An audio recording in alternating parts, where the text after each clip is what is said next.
All right, guys, welcome back to the last leg of the show. I'm going to jump right into this clip. I'm here with Jarrin Jackson. Jarrin, welcome back.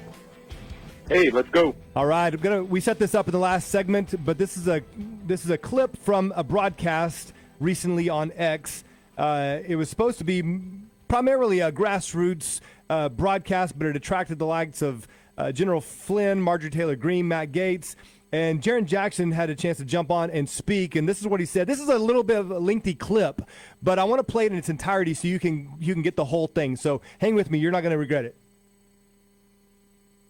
When you were in the military, you took authority by the order that was coming from above.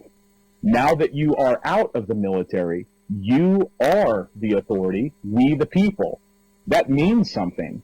In our government... Hey, Jarrin, this is Matt Gaetz. I want to interrupt you there because by that theory, you would think that the veterans who get into the Congress would be the biggest champions for a lot of the specific proposals that John and Brianna and many others are fighting for. But oftentimes it's like people like me and Ted Cruz who are fighting at the front of that, and often we get so much resistance and pushback and outright opposition from the veterans serving alongside us. Like, why do you think that is? Yeah, no, I think that's a great point. That's why I said at the very beginning to change the paradigm. The benefit of the veteran is that we'll serve. We'll give our life. We'll fight like hell. The vulnerability of the veteran is the obedience to authority. And so when you get, and I haven't been elected, you know better than me, but the party bosses tell you what's up. I mean, you were prolific in calling out McCarthy and saying that he was a snake. God bless you for that. But the party bosses and the uniparty that corral these guys, they dangle them like ornaments, right? They use the fact that they don't have legs, or the fact that they went around in Afghanistan and they got blown up. They use these guys' military career as the shield for their lawlessness. What I'm advocating is a strict obedience to the trust indenture. A very strict obedience to the contract, which is the Constitution. And I'll say this last thing. The Bible says that we must rule our servants in strict subjection. People in government are your servants. You are their boss. And I'll just say one last thing. You are no longer the servant to your nation. You can serve your nation by governing the government. And the way that you do that is by asserting your rights. And you do not let anybody in government tell you anything without demanding where they got that from the Constitution. If we can do that, I want to be on board. And anybody else, any of you guys that sign this thing, if anybody in government comes after you, hit me up. I will write a document for you that will zing them right between the eyes with the law, and they won't want to touch you. Because when you stand on your rights, none of these people that are under subjection to the law want to touch you. And that's because your rights are secured by the Constitution. That's the entire point of government. And that's what's been hidden from us.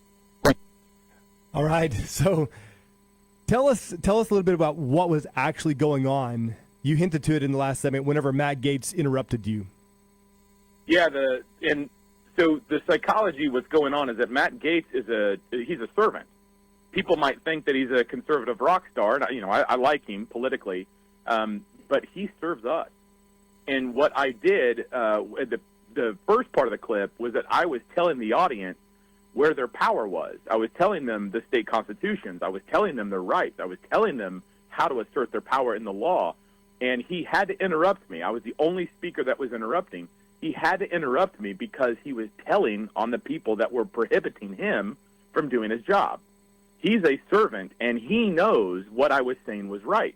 He didn't argue with what I said, but he knows what I said was right, and so he had to tell his boss, me, why he was not able to do what he was doing.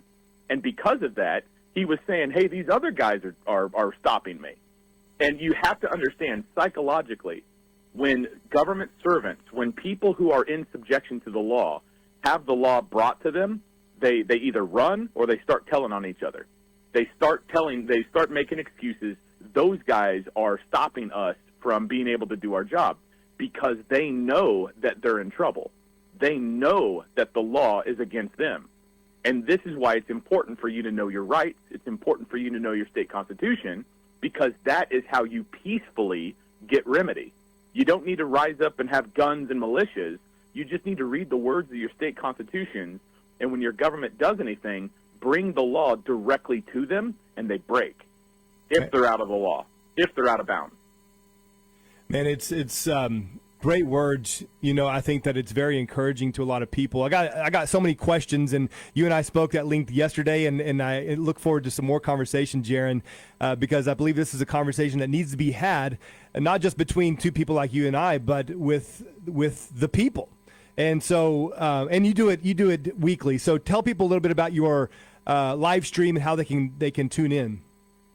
Yeah, if you just, look up my name, Jarrin Jackson, Jarrin Jackson. I do it daily on Facebook, Twitter, Rumble, because I've been censored a lot. It starts at 11 a.m. Central. But if you follow me on any social media account, Jarrin Jackson, you'll find it.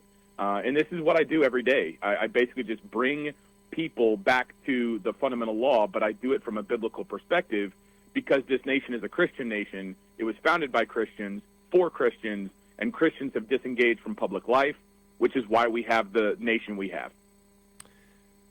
So it's Jarrin Jackson. Go check him out. Jarrin, I have more questions. We'll get to some of these in the future, like what about the 14th Amendment? What about the role of the militia?